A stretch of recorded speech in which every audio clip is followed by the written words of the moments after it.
mga politiko na ito, magaling lang mag-condemn. Condemn to the highest standards. The atrocities, the bullying being perpetrated by the Chinese to our sailors, to our coast guards. We have to modernize our armed forces. Tapos, pagdating sa budget deliberation, ibis dagdagan, bawasan pa natin. Good morning mga kababayan, at ito na nga pag-usapan po natin itong mga init na issue na bumabalot sa ating bansa, lalo na sa politika. Ay akalaan po ninyo mga kababayan, ito pong ating EFP, kawawa naman.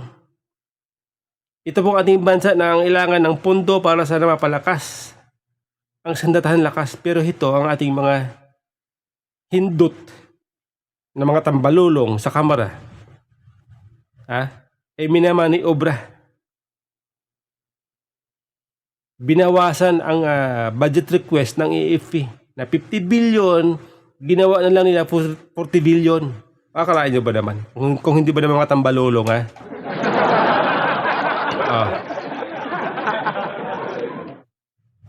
Alam mo mga kababayan, ha?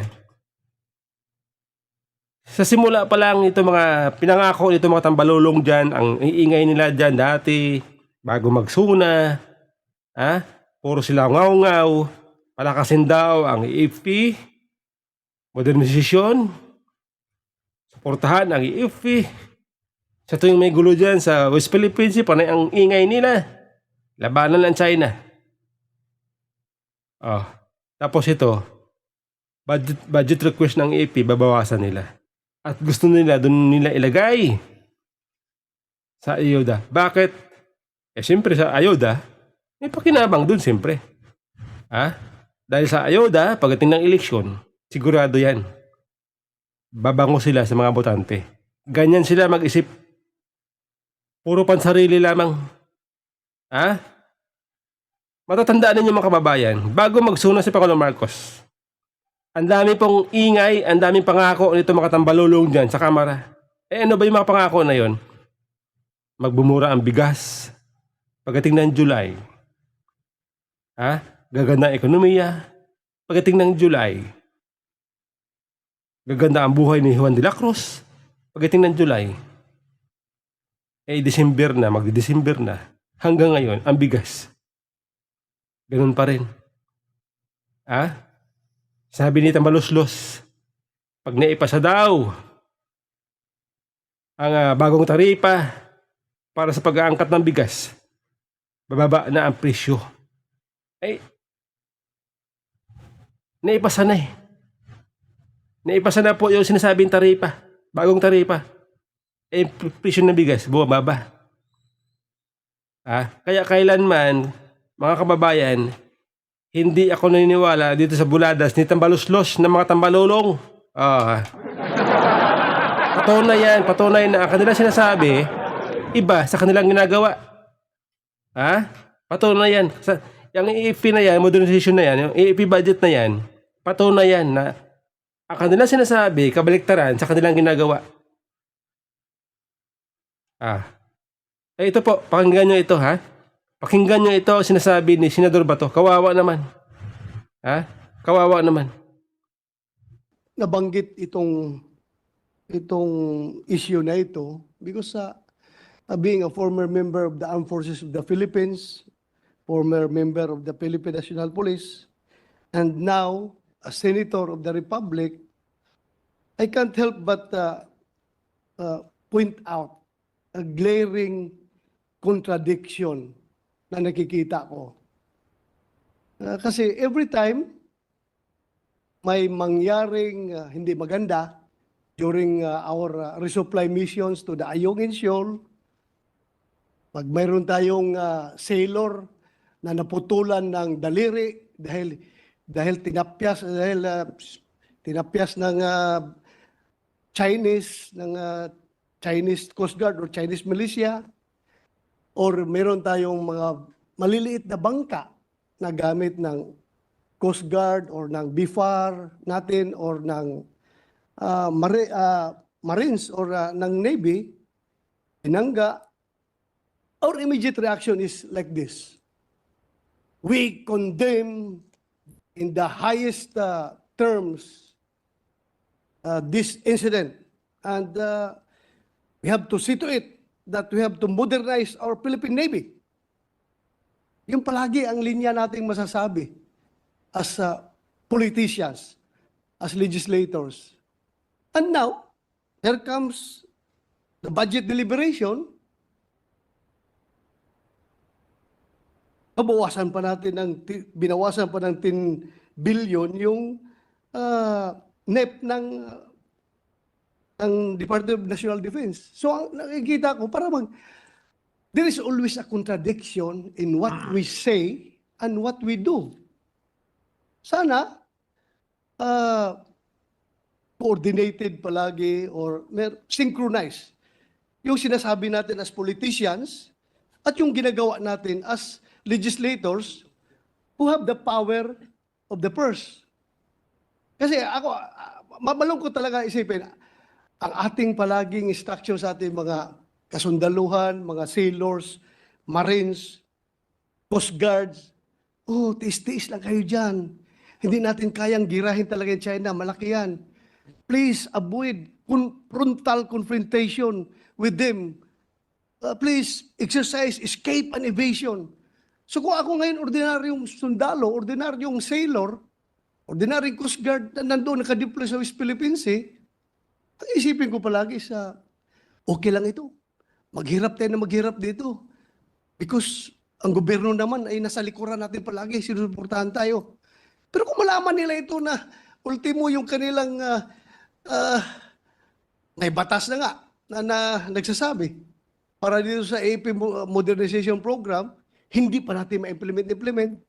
Kung ano yung hiningi nila, proposal nila na 50 billion, babawasan pa ng 10 billion, ay parang malungkot yung ating kasundaluhan, yung sailors natin kapag ganyan ang nangyayari. I've been in the front line. Alam ko, I'm willing to die for this country if the government has my back. Ganun palagi iniisip namin mga sundalo, mga pulis. But kung ganun man lang na itong mga politiko na ito, magaling lang mag-condemn. Condemn to the highest standards. The atrocities, the bullying being perpetrated by the Chinese to our sailors, to our coast guards. We have to modernize our armed forces. Tapos, pagdating sa budget deliberation, ibis dagdagan, bawasan pa natin. So, nakakalungkot po isipin pag gano'n. I hope don't get me wrong. I am just voicing out because nakikita ko in this august body, I am the one representing the army, the sailors, the soldiers, the sailors, the coast guards, the marines, and all the uniformed services of this country. So sana po yung my previous appeal to the good chairman, the good sponsor, na kung baka pwedeng mabalik natin yung konti, yung binawas ng 10 billion. Kahit na kung hindi natin kaya ibalik yung 10 billion sa kanilang original proposal sa NEP, baka pwedeng kahit papaano mabalik natin yung ibang halaga doon. Just to make our soldiers, our sailors feel good, Mr. President, that their government is after their welfare. Because itong AP modernization na ito, major pa ako, andyan na yan, hanggang ngayon, dami nang nagdaan ng mga presidente, sad to say, talagang kulang pa rin tayo sa modernization. And we are not blaming our government because talagang wala man talaga tayong pera. Hindi natin sila biniblame ang gobyerno natin. Hirap tayo sa pera. Pero kung maramdaman ko, being a soldier, being a sailor, na iba pala yung priority ng gobyerno natin, pina-priority pa yung sige pamigay ng akap, sige pamigay ng mga ayuda, tapos tayo dito, yung ating modernization ay napapabayaan. So I am talking about the moral of our people in the field, Mr. President, good sponsor. So yun lang gusto ko iparating. Sana kung Um, with your initiative, makakuha tayo ng pangdagdag, ibalik ng konti. Kahit na hindi kaya yung 10 billion. A part of it lang, sana may balik. Para naman masaya yung ating kasundaluhan. Point taken, Mr. President. Actually, kahit naman sa mga Coast Guard, halimbawa si Senator JV kasi nagdi-defend ng budget ng Coast Guard under the DOTR, dinagdagan naman for fuel, maintenance, expenses. Pero syempre, nandun na ako na sa 6-point-something% lang of the budget ang sa AFP. Tignan po natin and I'll be willing naman to consider your proposals for the committee report. Thank you. Before we suspend, for the record, Chair would like to say that the Chair agrees with the points raised by Senator Bato with a caveat.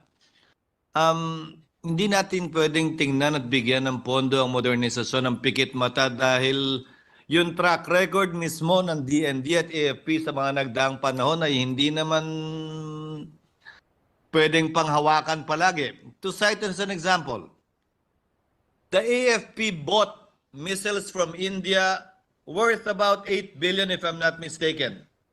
Up to today, after 3 years, nasa bodega pa rin siya. Kasi hindi kasama sa hiningi ng AFP at pinondohan yung paglalagyan ng mga missile sa isang base sa bandang Zambales. I hope when we give money to the AFP, we don't simply close our eyes to what they're asking for. I entrust it to our distinguished Vice Chairperson, Senator Bato, na yung bibili nila dun sa pondong hinihingi nila, mamamaximize talaga at tama yung pag-order nila. As of this date, for example, for the information of Senator Bato, we ordered several armaments under our modernization program from a certain country. I will not name at this point. Nearly half have not yet been delivered for one reason or another. And yet the monies are there. Hindi ngayon natin magastos sa iba sanang pwedeng mabili na madedeliver na. So sana mabigay yung report na rin na yon. Kung gusto na lang executive session na mabigay, yun talagang bibili nila. Baka naman mamaya yung iba, hindi naman kailangan fully paid agad, pwedeng hulugan dahil hindi naman agad mabibigay. So mas marami tayong mabibili gamit yung pareho na 40 man o 50 billion na halaga. At sana yung kailangan talaga ng ating mga sundalo. I'll give you an example again, Madam Chairman, Your Honor. Yung pagputol ng daliri, hindi naman yun mapipigilan ng missile na binili natin eh. Ngayon, maraming bansa tinitingnan na ang drone. In fact, marami nang gumagamit ng drone. Pinag-aralan na ba ng AFP natin? Yung paggamit na lang ng drone o unmanned drone kumpara, siyempre lahat ng Air Force natin nangangarap mag-drive ng F-16. Bakit ba hindi? Hindi ba? O yung B-2 bomber.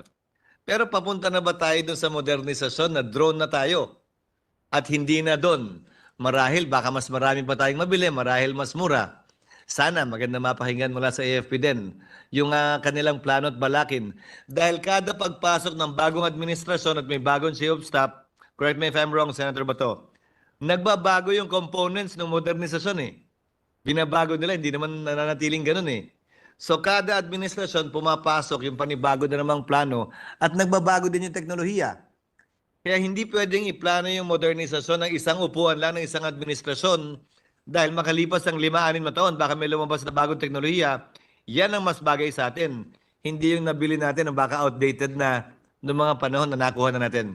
I hope the committee will consider that when it decides on adding and how it will be spent, the additional and the original budget of 40 billion. Just for the record, Madam Chairman, Your Honor.